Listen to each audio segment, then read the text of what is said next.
তখন আল্লাহ তাআলা বলবেন, কোথায় তোমার অহংকারী ব্যক্তিরা, কোথায় তোমার ক্ষমতাধর ব্যক্তিরা, কোথায় তোমার বাদশারা।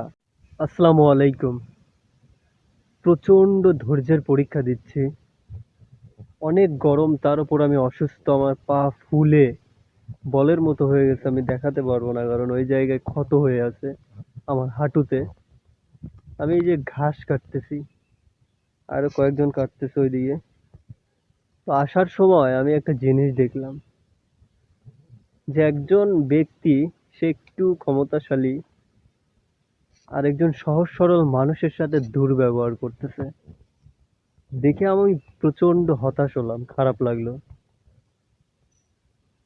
এখন আমার একটা কথা মনে পড়তেছে, কোনো এক শুক্রবারে রাত হবে কিন্তু সকাল আর হবে না। 8টা 9টা 10টা বেজে যাবে কিন্তু সূর্য উঠবে না। তখন কেউ কেউ কোরআন খুঁজতে যাবে, কোরআন খুঁজে কোরআন খুলে দেখবে কোরআনের আয়াতগুলো নেই, লেখাগুলো মুছে গেছে। তখন তারা থরথর করে কাঁপবে, তাদের আর দোয়া কবুল হবে না, কারোরই না। কিয়ামত শুরু হয়ে যাবে। তখন আল্লাহ তাআলা বলবেন, কোথায় তোমার অহংকারী ব্যক্তিরা, কোথায় তোমার ক্ষমতাধর ব্যক্তিরা, কোথায় তোমার বাদশারা, কোথায় গাছপালা, কোথায় বড় বড় নদী, কোথায় তোমার সাগর মহাসাগর, বড় বড় দালান কোঠা। এই কথাগুলো তিনি বলবেন। তিনি এও বলবেন, এখন বলো হে বান্দা, এই দুনিয়ার বাদশা কে, সমস্ত কিছুর বাদশা কে। তখন আর আমাদের বুঝতে বাকি থাকবে না, তিনি স্বয়ং আল্লাহ তাআলা, যিনি আমাদের সৃষ্টি করেছেন। অথচ আমরা ভুলে গেছি, দুনিয়ায় মানুষের সাথে খারাপ ব্যবহার করতেছি। আমরা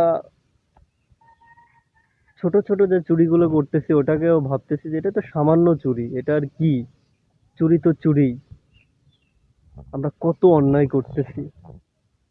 তো আমি মাঝে মাঝে ভাবি যে আমরা দুনিয়াতে কি করতেছি। প্রচন্ড হতাশ হই আমরা যখন ছোট কোনো অন্যায় করি, তখন বলি যে এ আর কি এমন অন্যায়। কিন্তু ওই ছোট অন্যায়ের কারণে আমাদের জীবনে শান্তি আসে না। তবে একটা জিনিস সত্য, আল্লাহ তাআলা সবসময় আমাদের পরীক্ষা করেন, এবং কাউকে এমন ভাবে পরীক্ষা করেন যেন তার দুঃখই শেষ হয় না, কিন্তু শেষে তার জন্য পুরস্কার থাকে। আর এই দুঃখগুলো আমরা সহ্য করতে পারি না, তখন আল্লাহকে দোষারোপ করি। যাই হোক, আমি এই ভিডিও থেকে সবাইকে বলতে চাই, ভালো মানুষ হতে হবে। সবার আগে ভালো মানুষ, আল্লাহ তাআলার কাছাকাছি থাকতে হবে। এই যে আমি প্রচন্ড ধৈর্যের পরীক্ষা দিচ্ছি, আমার যে কত কত হতাশা, আমি যে কি পরিমাণ কষ্টে আছি আমি বলে বোঝাতে পারবো না। একদিন বলবো, সব বলবো, সব গল্প বলবো। সবাই ভাবে যে আমি বাবা মার একমাত্র সন্তান, আমার আবার কিসের দুঃখ। কিন্তু একদিন বলবো যে আমার কত বড় দুঃখ। ভালো থাকেন, সুস্থ থাকেন। আসসালামু আলাইকুম।